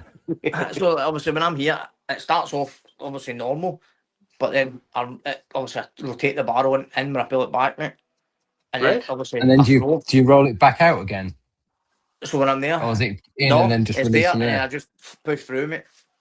Yeah, You know what's okay. really funny, Yes. Card, when you're doing that test with people at the Ford, everyone forgets how to hold their dart. Everyone, Yeah. everyone, and the champ fights. We saw know how to our fire later. You shot him earlier on. You forget what they do. Then you don't. You actually don't. If you don't know what you actually how many fingers you have on the dart. You know, it's funny that way. But Yeah. that's just so for me. Yeah. When I sent my darts to that, when obviously the stuff came out with Dan, mate, I'm just lucky that I had a spare set of the darts that I used, and I sent them to Dan, mate, and he done me today with them. I mean, so with that, how did that come around? Because obviously you're the only person he makes them for. He's got these new bomb R1s that are out now. And if I threw a bomb barrel, I think I'd be having a bit of that. Or like your ones, if I think yours are sold out again now. So all But how three did that all come about? So mine sold out. Danny Humphries is sold out, and then Big Tops is sold out. All three is sold out, mate. And then his Bomber ones will probably be sold out by Monday. The way they're going. So I was. It all started off with points, mate. So I had my point sponsor was a guy called Ben from BVF Points, mate. And due to stuff happening in real life, mate, and away for the points, he just couldn't keep up with it, mate. So he got in touch with Dan, mate, at What's the Point, and just said, listen, mate, I'm stopping what I'm doing. I'm happily send all my customers to you. And that's when it happened, mate. And I said to Ben, I said, oh, what's happening with Thingy? Well, Dan, I've spoke to Dan. He'll have a chat with you. So I'm dropping my message like, Dan, how are you, mate? Obviously, I've been with Ben. He's sponsored me, giving me points throughout the year, mate. And I hope to work with you. And to be fair, mate, Dan's like, not a problem. He's like, just tell me what you need, blah blah blah, mate. And it started for there, mate. And I was getting, I wasn't like I didn't rip it out my lap, mate. I was getting one or two darts sets of points every 2 or 3 months, mate. You know, so. Mm.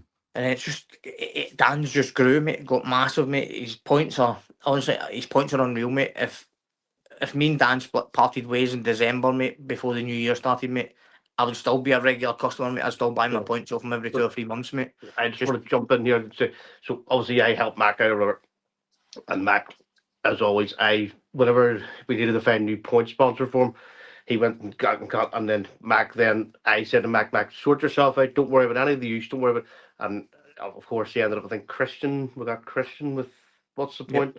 Yep. I remember saying to Mac, look, well, if are they that, and he is fussy, right? And I said, look, are they that good? And he says, Danny, I said, well, if you weren't sponsored by them, would you buy them? And he says, absolutely. And I said to Mac, and we both agreed. We said Dan will be the biggest point sponsor in the UK, and he's going that way. He's absolutely brilliant at what he does. I remember he told me once someone did a bad review for the Ripper darts because they were racking his board, and he says they're called Ripper Party. But that's not down to the darts. That's down to how you take them out the board.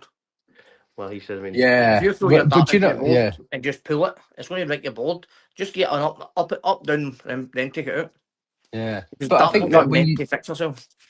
yeah, so when you see them on the telly now, they do give them a proper jiggle before they take them out, and everyone's caning the Blade X board. I mean, I've not used the Blade X. If someone wants to send me one, you know, I can give it a go and let you know how it is. But I've not used the Blade X. But people forget that the board that they used before that, the Triple Core 6, looked the same as well. It's because people are using slightly more aggressive points now. And the pros don't really care what the board looks like because it's getting changed after that game. So they don't mind pulling it up and down. No. When you're at home, you've got to take a bit more care of your board. Or if you go down the pub, you don't really give like two monkeys sometimes. No. But if you're using aggressive points in your board, you've got to like take care of it as well. But if you're using aggressive points and it's ruining your board, guess what? Don't use the aggressive points that you've just But bought. it's not like that, but they're called Ripper points. No, but Yeah, that's, exactly. Yeah, like, they're it's not the point called to do it. smoothies. It's not the point. It's not. But that's the thing. It's not the point just doing it. It's how they take it out the board. That's what you're meant to do with the darts. You're meant to give them a wee jiggle, then take them out. because the board will automatically heal. Whereas if you just pull Yeah. it straight out, then you're ripping the sisal out. Yes, mate. because the sizel's just twisted around it, and if you're Yeah. pulling it, it's going to come out with it. It's Yeah, so that's why you should give it a wee yeah. a twist and a wee pull, mate. But, I go love the back bull to- board, by the way. The bull board's lovely. Billboards are class, mate. I've my bill. I've still got 1, 2. I mean the blackout of the Blackwood one. I've still got 4 rotations in mine, mate. I've had it a year. Like I don't. See, rotate I've my had board. this. I've had my precise 180 here, just over a year now. Of that, the 18 was my 20, and that's the only time it's changed around. Aye. Like I don't rotate my board. I just wait till the treble 20 is battered, and then I'll rotate it, mate. Oh, That's there we really go. hard. What is your Oh. death row 3-course meal? Me? Oh, start main dessert. I can just go main dessert. It's 3 courses, It mate. won't, Your it won't choice. matter after the end of the meal. Do you know what I mean? What way you don't? Oh, and let's stink the place out. Let's go a bit of French onion soup to start off with. Now, I reckon I would go. God, this is quite hard. No, this is going to tell you a bit about my diet, right? You've got to go eggs Benedict for a starter. Got to go. That's a strong starter. That I reckon. If you're going to die, stink the place out. Yeah, eggs Benedict.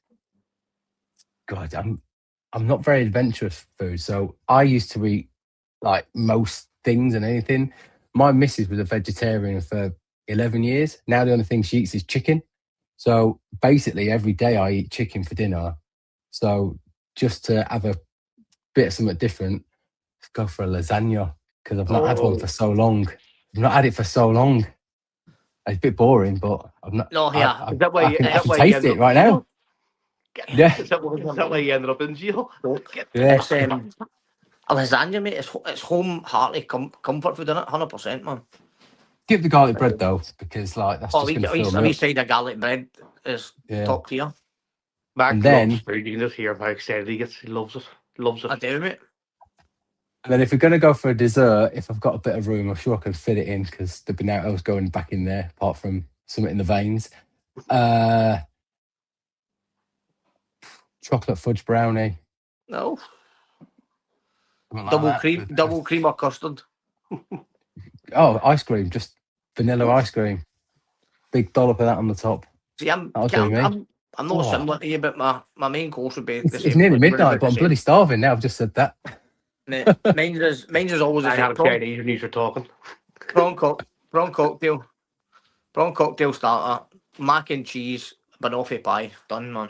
He always has to get his name in there somewhere. Like he's shocking. Yeah. Like, he's promoting. Well, do you know what? It's prawn cocktail always reminds me of like Christmas. Growing up in Manchester, my mum tried to be posh, and it's so 80s. Prawn cocktail for a start at Christmas. Still does it now, I think. I love it, mate. Like my wife's grandmate makes the best prawn cocktail, mate. All homemade, apart from not the prawns, but a homemade sauce, mate. Oh, like when me used to go up to Edinburgh for Christmas, I'd always have 2 prawn cocktail starters, mate. And then I would take like she would at the end. She would always make sure at the end there was a big tub left, and she would like, take that home with your son for tomorrow. Love it, man. See how excited he gets about food. You Oh, see that? mate. Shades Love it, man. But I love cooking. I love cooking as well, mate. So I've got a passion for cooking, mate. That's something I like doing as well. That's how you Yeah, started. 'cause TikTok, I- isn't it? Yeah. I mean, it's really weird because I don't eat 3 square meals. I rarely eat breakfast because I was rushing around first thing in the morning with the kids, Aye. then it's straight into work.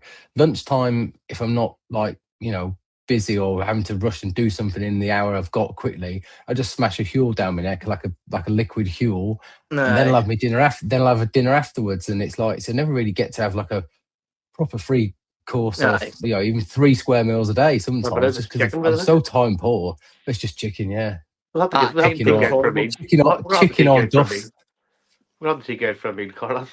But you know, I reckon if I ate red meat now, it'd feel really weird because I say I used to have a ham sandwich for lunch, and I don't even get to have that anymore. It's like a chocolate milkshake, basically, isn't it? But Huel, you or a can be vanilla one. adventurous. You can be adventurous. If anyone You wants can to sponsor Carl, you're more than welcome to. for £2 a day, eh? Breakfast, yeah, porridge. Just anyone who wants to send me some quick porridge or something. I don't know. Mate, Yeah, just something that porridge, could that's save what me I'll- some time. That's what I like. That's what I have for breakfast, mate. Porridge and fresh frozen berries. So if Yeah. you were to have 5 players around for dinner, past or present, dart players, who would that be? I think it's so easy. I don't know if I would pick anyone that's playing right now. Oh, right. And do you know what? Do you know why? Because when I used to watch it on the telly, that was like all the back in the day when they're having fag on the stage and drinking. So yeah, just for the crack, right? Because look, these guys, I don't know them like there, but when they were on the telly back then, you felt like you knew them more because you're seeing them just having a cigarette or drinking and swearing and acting up on stage and stuff. And I think I would that's say like, a lot of them playing now would if they were allowed to. oh yeah, 100%. Yeah, definitely. Of course they would. I reckon You they're can probably tell. back vaping, having a fag, and having a quick shandy one. Do you know what? Actually, out of the current crop, right? I say the current crop. Like people think if I say this, they're thinking about the Premier League current crop. I'm talking about like the top players right now. Andrew Gilding, I reckon he's got some mental stories, and he'd just be a great crack. He comes Like up all I the just time. reckon, That's the Right. first to give him. That's the first to put him in their dinner now. Yeah. yeah, I'm having Gildings there. And I reckon him and Jockey Wilson would have it off. Them two would just be cane each other all the way through.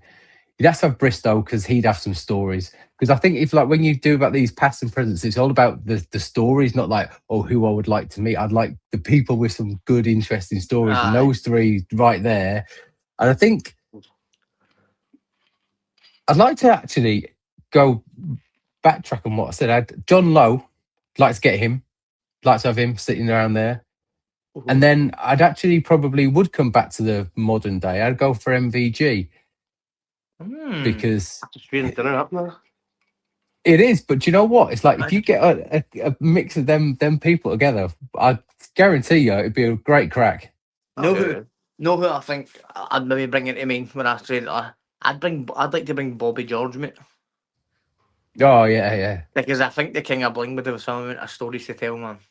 You two were like a Oh, comedy God, act yeah. that time. I was speaking to the Oh, Prairies. mate, me and him, I didn't think I could hardly talk to him and play darts, man.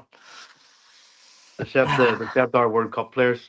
A good luck message. The two of them were fucking could hardly speak. You sart. I remember I met Bristow in the most strangest place ever. So where I live near a place called Stevenage. I'm sure most of you have heard of it or know where it is. It's in Hertfordshire. And I bought my son some posters and then I wanted to get them framed for his bedroom. And I knew they had a framing place at the indoor market. So I went down there and I took them. He said, oh, come back in 2 weeks and come back and collect them. So I went back 2 weeks later to the framing place and all of a sudden the geezer had a dartboard up and Eric Bristow was in there playing darts against random people and signing autographs. So I met Eric Bristow in Stevenage indoor market. That's wild, man. There's a question there. I just wanted to throw that. I always like to make sure this. Mac, do you know where this question came from? It was No. actually a guest. It's actually a guest asked this for the next person. And No, it was we me can- that come up with it, was it not? It was me that mentioned it. I said, Oh, I think it's. I said it was about 85-15 or something. The big fella asked it. Uh, It was his question for the next guest. And we stole it. this is for you. Car. We've got like Now, a poll running what to see what percentage people of darts is mental and what is talent? Do you know what? I would probably go a very high percentage of it is mental. If you're not in the right look, let's say you're an 80, 85 average player. Your head's not in the game. Let's say you've had an argument with the missus or you've had a crap day at work or whatever it is. You get to the hockey and your head's not in it, you're not going to play well. But you're talented enough to be hitting 80s and 85 averages. So I'd say the mental side of it is Absolutely. probably high. I'd say 90% mental because anything can affect your game. Like one of the comments there, Aaron said he works like physical job. That's obviously not mental, but it's mentally draining that you've been knackered all day. And even if you are, a really great darts player in my eyes, if you're not mentally ready and prepared, you see it when in professional darts all the time. Some of them are off it, and you know how good they are. Like, what was it the other week? Luke Littler threw an 83 average, or was it something daft like that? And he's like, that's the worst he'll have probably ever played since he was 12. Aye. And he just clearly something had gone on that day and he just wasn't with it. So Yeah, I believe for that's me, what it's he way has the high. advantage of. He has I the think I advantage of said that. everyone there because he I has think no. I, s- I think I said 90% for mine as well. Most Yeah. people do. It Because was either, I think it's it's a between, better anything between sport. 75 and 90 has been the most popular, isn't it? And most pros that are on, it's a very high percentage. Like, of I course it reckon is. mine's 100% for me because I ain't got no talent. You know, it's such a hard sport, and I don't think it gets enough credit. I really don't. People think Yeah. it's just throwing darts at a board, mate. There's like so much more that comes with it, man. Mental. See, I've Like, said this is why I don't. what See, if I other, had 3 flights, what other I'm sorry. sports?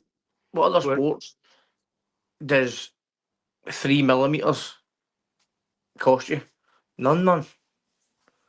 And not only that, people Yeah. shouting and roaring behind you. The pool boys, Aye. the snooker players couldn't do it. Like, Yeah, so, I think one of the things when people, it's probably one of the hardest solo sports because in golf it's a solo sport, but you got a caddy telling you what to do. Like he's your coach as well as carrying your bag, he's selecting you, telling you what to do. Tennis, you've got your coach on the side, and it's quiet as a mouse, like you say. Darts, when you get to a certain level, it's like being going to like the football in the 80s, like 2000 hooligans behind you screaming at you, and you've got to be able to hold your own on that. There's no one helping you out on that stage. Average thing, it just sucks them in. You like forget about it. Like but it's only relevant for that I game. do agree, but you think of what I do. Averages are hypocritical. I look at averages, but But that's what I consistently, I said know to to you. be. A free dart average is thingy. Look at the first 9, mate, because the free dart average Oh, and the difference between it tells you that right, you need to work on your doubles. Yeah. You No, know, I so had a few games yesterday. And my highest 3 dart average was like 80 something. I think it was like 88, 89, something like that. Good. And then ended up finishing off at like 62. So it was, so what I do a lot is I'll go through a bit of a lull in the middle of a leg. So I'll start well, go through a lull, and then I can finish well. And it's just a weird thing. Well, It was I know. like, yeah. But you're right on, mate. That's a mentality thing as well, mate. You've just got to set yourself up for it, mate. And go on the drive there or the walk there, tell yourself, right, I'm winning this tonight. Nobody in there's beating me tonight. Give yourself that self confidence. What was the advice you give Christian in the first Me? week of first? Yep, and he does it now. What was the advice you give him? When you walk into a venue, own it. Mm-hmm. And he Like, does that now. there's no point in walking into a venue and thinking, "Oh, I'm going to get beat here." Just you was there to just give the guy a turn and walk out. Yeah, If you're walking in that's there, why I don't if you're play walking in there, if you're walking in there and putting the big arms number into the guy's palm, then you want to be walking back out with more than that. So, Carl, do you play outside? Like, I asked you at the very, very beginning this about ADC. You don't play? Do you play outside of the house in pubs or in a pub league? Or Yeah, I've toyed with it. I was going to do ADC and then won the Vault series like near where I was, but the venue so it was quite far away. My nearest one's quite far away, but they was going to get my local snooker pool darts hall involved, but they couldn't agree it. The venue was like, I can't block it out because it'll put the regulars off and blah blah blah. But it would have been good for both of them, but he just didn't want to put his regulars off because it's been a pool and darts hall for 30 years, and so it was a shame. More than what you think too. The venue has to pay the venue pay the. Yeah, exactly. Yeah, so he was like, if I'm losing business and then having to pay to lose business, it didn't make much sense. But so the nearest one for me is actually about a 35-minute drive, which is not that far, but I don't want to have to go and drive an hour round trip to get my arse handed to me like three losses in a row. It's like it's not much fun, right?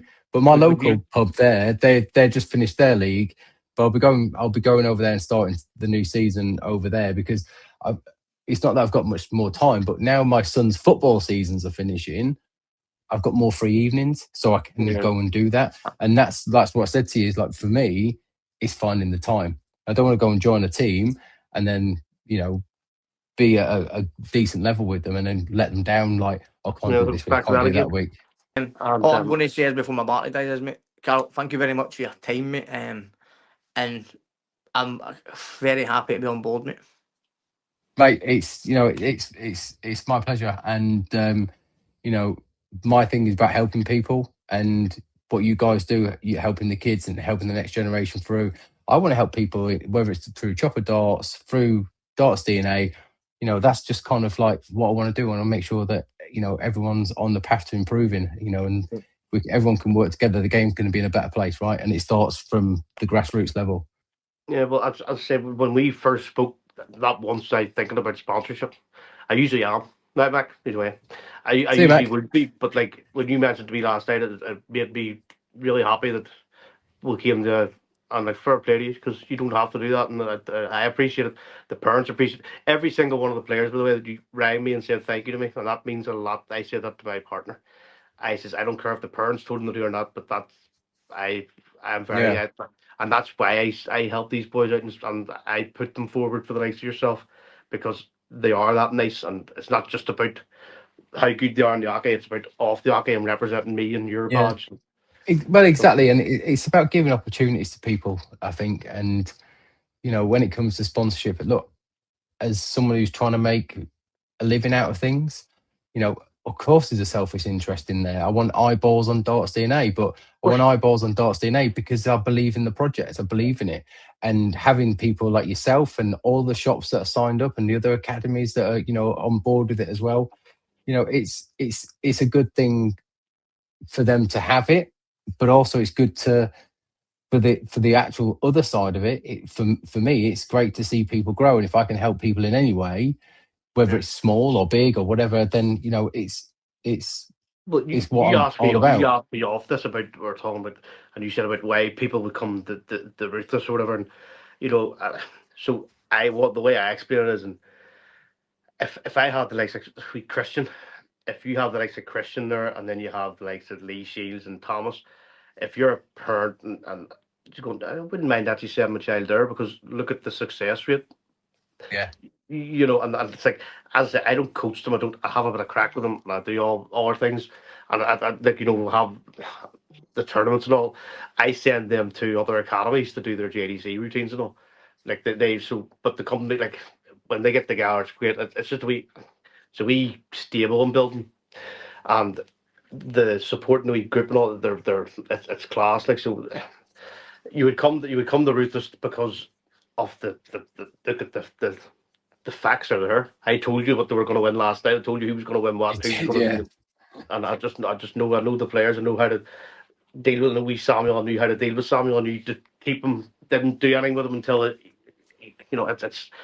it's management, really. You know, it's a Yeah, I, and I love it. Like. and the fact you can bring them in and look, because there are academies are popping up everywhere, but it's about what you do with the kids. It's like, so it's not just about getting to play darts, it's getting them, because look, the academy will take them to a certain place, but then it's up to people like you to get them involved in a tournament and get them get them there and supporting them, because it's great to help people, you know, to still the way I need to phrase it right. So it's great to get them to a level, but it's like, what are you going to do with that talent now?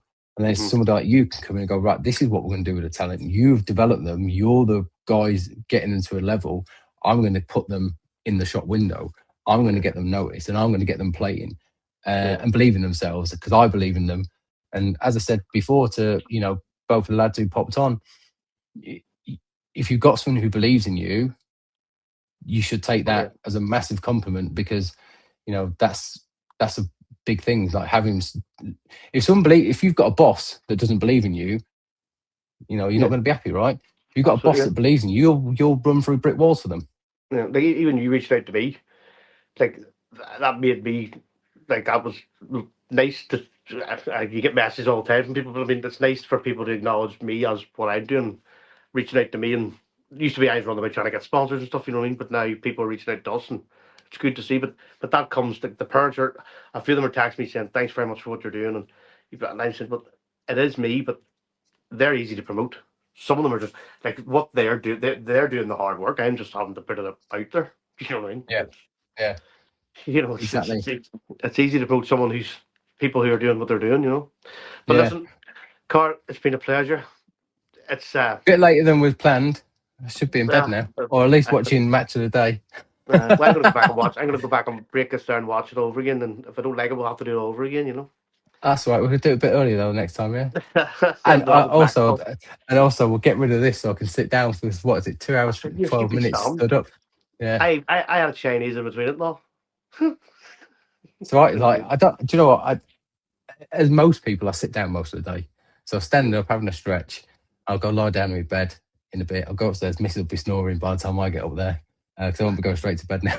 Well, But look, I'll be- I've really enjoyed this, mate, and thank you. I'm really looking forward to seeing like where the boys go that we're involved in. Hopefully, we can get some more yes, well, like I'll we've get got you under to- Darts DNA, we and can talk after the call, Chris.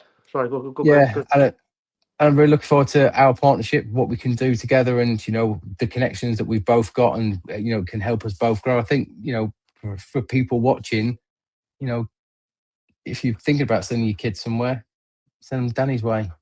Thinking you go. about switching dart barrels, have a look at Dart DNA. There we go. And that's Everyone's it. a winner. That's it. That you get end better than me. Thanks very much, sir. You're an absolute gentleman, and good luck. Danny, everyone I'll for probably watching. speak to you tomorrow, mate. Take care. Have a good See you night. soon. Bye bye. Bye, mate.